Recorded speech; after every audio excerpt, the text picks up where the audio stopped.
Today we'll take a quick break from looking at old black hardware and instead talk about the M1 MacBook Pro and what my experiences are upgrading from an older model to this piece of machinery.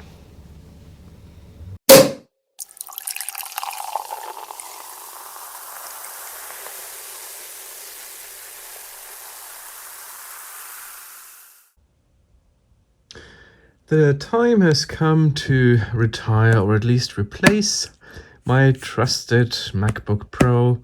That is, I believe, a 2015, 2016 model. I'll put the specs up here on the screen, but I know it's been running hot a lot lately, especially watching just a single YouTube video seems to max it out all the time, and it's not really running anything else. There is no clog up. With dust, I checked underneath, the firmware paste is also good. The battery is starting to swell up, so that needs to be replaced soon. So it is an old laptop, no longer officially supported. It won't get the latest update to Ventura.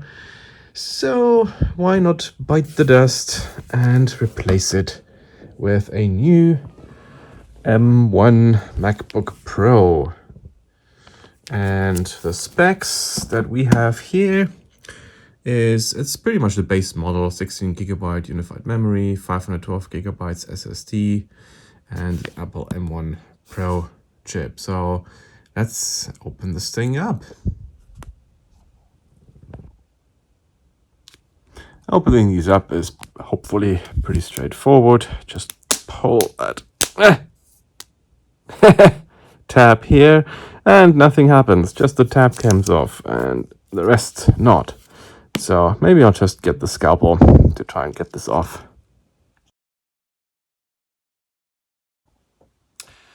If you compare the two MacBooks side by side,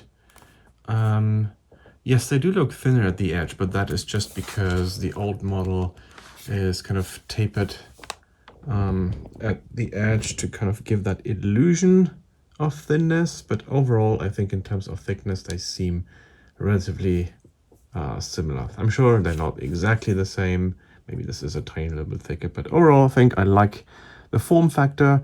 It seems a lot more honest in terms of I need space for components and cooling, so I don't mind. I actually think it looks gorgeous.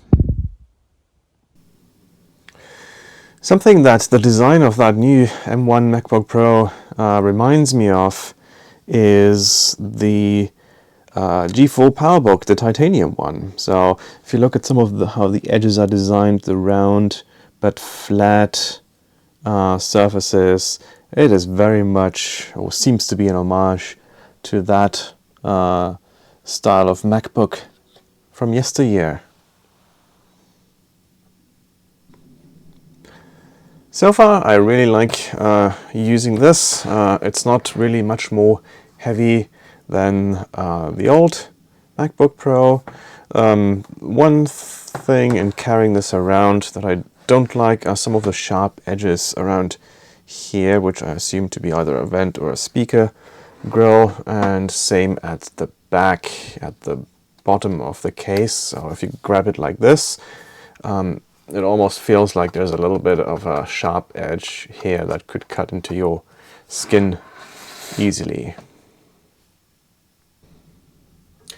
One of the more practical tests I tried to do was loading up the last video that I published in DaVinci Resolve on both my Trashcan Mac Pro, which has a 12-core processor in it, and the M1 MacBook Pro 14-inch, and compare rendering time. So this one here took 17 minutes and 40 seconds, whereas on the MacBook Pro it took 2 minutes and 27 seconds for the same video. So that is quite an improvement, and I'm assuming that this one also used a lot less power doing so. I haven't measured that yet. I could, but I'm just assuming that it would use a lot less power for this task. So overall, it's quite an impressive feat.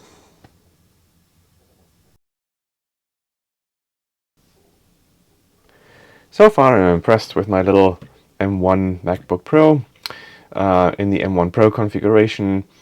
If you do care about synthetic benchmarks, which I don't really, it's no surprise that my 12-core late 2013 Mac Pro is outperformed by the M1 MacBook Pro. But just based on my more practical observations, of course, this is much faster than the Mac Pro. There are, after all, about 9 to 10 years of technological advances in between the two machines.